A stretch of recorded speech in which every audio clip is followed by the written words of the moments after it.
नमस्कार मित्रांनो, आपल्या मराठी भक्ती चॅनलमध्ये तुमचं मनपूर्वक स्वागत आहे. मित्रांनो, आपण महादेवाची पूजा करताना बेलपत्र नक्की अर्पण करतो. पण तुम्ही कधी विचार केला आहे का, महादेवांना बेलपत्रच का इतकं आवडतं किंवा प्रिय आहे? आजच्या व्हिडिओमध्ये आपण बेलपत्राचे धार्मिक महत्त्व, त्यामागील कथा आणि ते अर्पण करण्याची योग्य पद्धत पाहणार आहोत. तसेच बेलपत्र अर्पण करण्यामागील अद्भुत रहस्य जाणून घेणार आहोत. त्यामुळे हा व्हिडिओ शेवटपर्यंत नक्की बघा. सर्वप्रथम बेलपत्र म्हणजे काय? बेलपत्र हे बेलवृक्षाचं पान आहे. त्यामध्ये एकाच देठावर 3 पाने असतात. या 3 पानांना विशेष धार्मिक महत्त्व आहे. अनेकांच्या श्रद्धेनुसार ती ब्रह्मा, विष्णू आणि महेश याची प्रतीक मानली जाते. आणि काही जण महादेवाची 3 नेत्र असे समजतात किंवा काही जण सत्व, रज आणि तम या 3 गुणांचे प्रतीक मानले जाते. पुराणामध्ये अशी श्रद्धा आढळते की बेलवृक्ष अत्यंत पवित्र आहे आणि महादेवांना ते अतिशय प्रिय आहे. त्यामुळे भक्तिभावाने अर्पण केलेले बेलपत्र भगवान शिव स्वीकारतात असे मानले जाते. आता प्रश्न येतो की बेलपत्र अर्पण केल्याने काय फळ मिळते?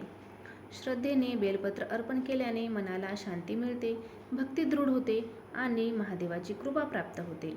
मात्र सर्वात महत्त्वाचा भाग म्हणजे भक्ताचा भाव. महागड्या वस्तूपेक्षा शुद्ध मनाने केलेली पूजा ही अधिक महत्त्वाची मानली जाते.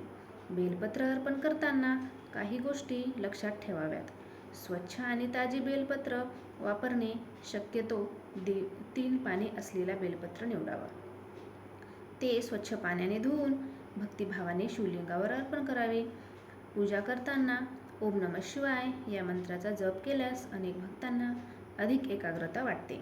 मित्रांनो, महादेव आपल्याकडून संपत्तीची अपेक्षा करत नाहीत. ते फक्त सेवा आणि चांगल्या आचरणाला अधिक महत्त्व देतात. म्हणूनच साधे बेलपत्रही भक्तांनी अर्पण केले तर ते अत्यंत पवित्र मानले जाते.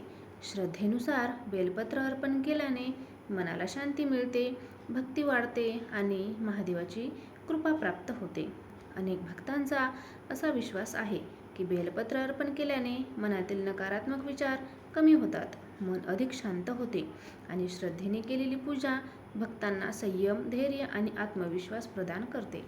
तसेच सोमवारी, महाशिवरात्रीला आणि श्रावण महिन्यात प्रदोष काळमध्ये बेलपत्र अर्पण केल्यास विशेष महत्त्व मिळते.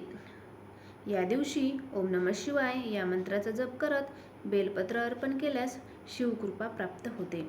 तसेच बेलवृक्षालाही पवित्र मानले जाते. अनेक ठिकाणी बेलवृक्षाची पूजा केली जाते. काही पुराणात, लोकपरंपरांमध्ये बेलवृक्षाची पूजा केली जाते. बेलवृक्षामध्ये देवी लक्ष्मीचा निवास असतो. तर या बेलवृक्षाच्या मुळाशी सर्व तीर्थांचे आणि विविध देवांचे दिव्य दर्शन होते अशी श्रद्धा आहे. त्यामुळे बेलवृक्षाची पूजा केल्याने माता लक्ष्मीचीही कृपा प्राप्त होते. म्हणूनच बेलवृक्षाची तोडफोड न करता त्याचे जतन करणे आणि श्रद्धेने पूजा करणे पुण्यकारक मानले जाते. भगवान महादेवांच्या चरणी ही प्रार्थना की त्यांच्या कृपेने आपल्या जीवनात सुख, शांती आणि आरोग्य समृद्धी नांदो. हर हर महादेव. व्हिडिओ आवडल्यास असेल तर लाईक करा, कमेंट करा आणि अशाच धार्मिक आणि प्रेरणादायी माहितीसाठी आमच्या चॅनलला सबस्क्राईब करा. हर हर महादेव.